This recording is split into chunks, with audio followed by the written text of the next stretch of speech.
Hi, and welcome back to the People Chronicles. I'm Phoebe, and you're watching Pure Food for Thought. And I'm here with Diana Penn, the most fabulous Hi. pastry chef in Berks County, who is kind of like the Anthony Bourdain of pastry chefs Oh, in goodness. Berks County. Right. So we were talking about your background in teaching, and you were teaching adults and you were teaching youth. So my question is, do you enjoy working with the youth more than you enjoy working with the adults? Yeah, I really do. I love working with kids, mostly because they're not judgmental.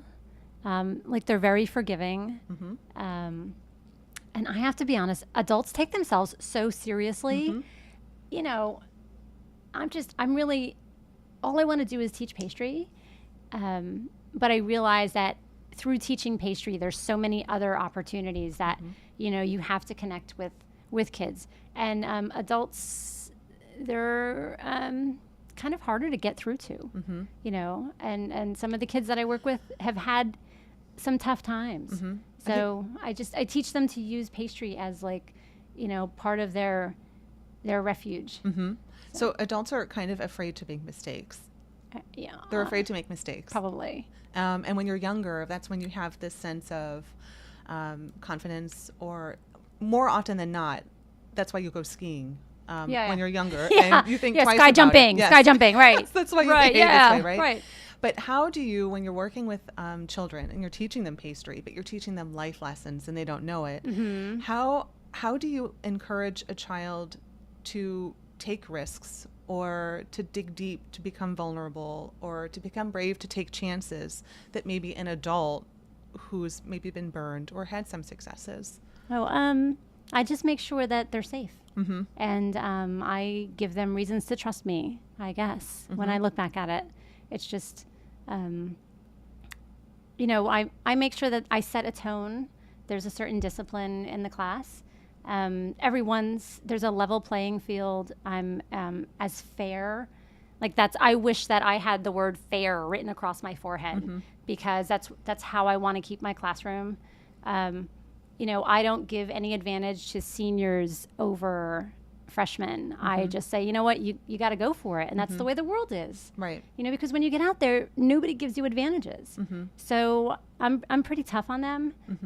But I give them like a safety zone, I think, where they're comfortable making mistakes. Is that something that gave you the courage to find like your place, or to take risks with your career, that kind of safety net, encouragement at home that you're somehow like sharing with? Oh yeah, I guess my aunt. That's nice. Yeah, my aunt and my husband. So I'm sorry. Did your aunt love to bake? No, with my grandmother. Oh, okay. So this is like when you picked up baking, it wasn't just about, I'm going to try something different, aside from like the TV show. Right. No, yeah.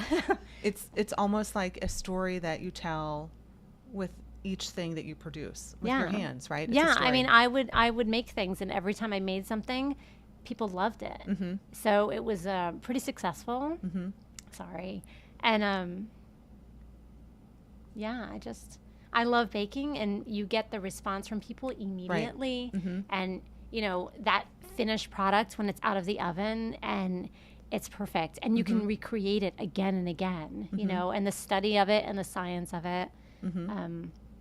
All of those things are just so intriguing for me. And I'm passionate about it. Right. And I think that too, like if you're passionate about what you do, people will sit and listen to you, and you can talk to them and engage them and get them interested in things, and then help them find their passion. You know, I mean, with the students, with the kids, I tell them when they come in, I don't care if when you graduate, you want to go on to the best culinary school in the universe. Here, you want to go to France, whatever you want to be, or if when you're 60, you just want to make muffins with your grandkids. I don't care.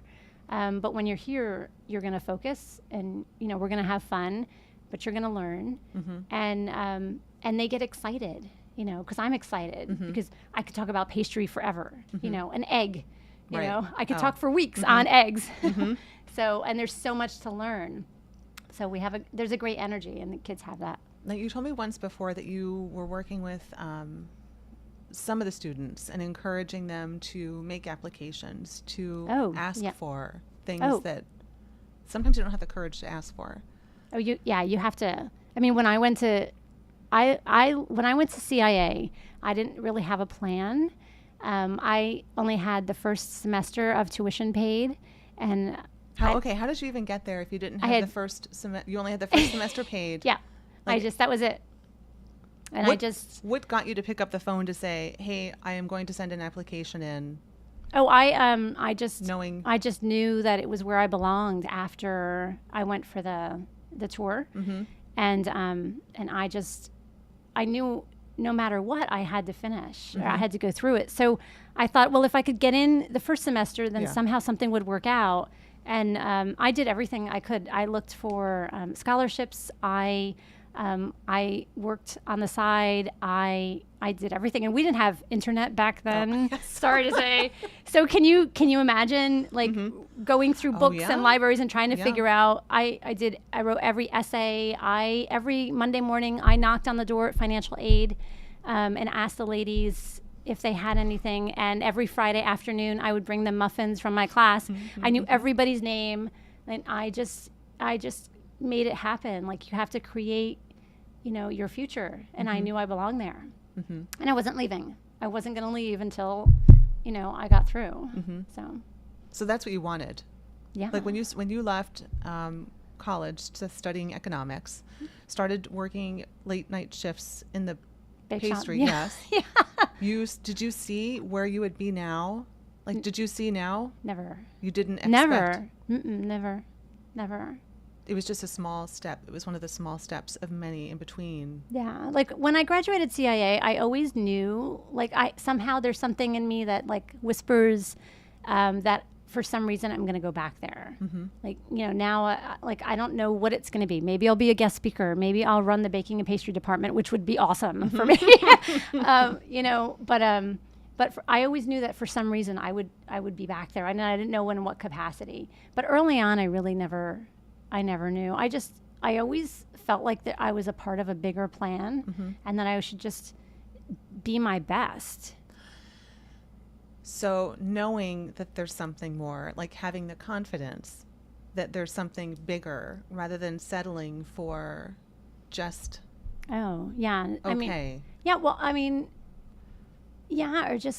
There's something, I don't know what it is that just keeps that, where the internal drive comes from with me. But I just feel like when I'm called, or when there's a different opportunity or something comes up, if I feel it's right, I just have to follow it. And I really feel like I'm in the right place. Yeah. And I have before, and I hope that this lasts for a long time, because I love it so much. But I can't say that if in another 5 or 6 years another opportunity doesn't come up, that I wouldn't follow that too. Right.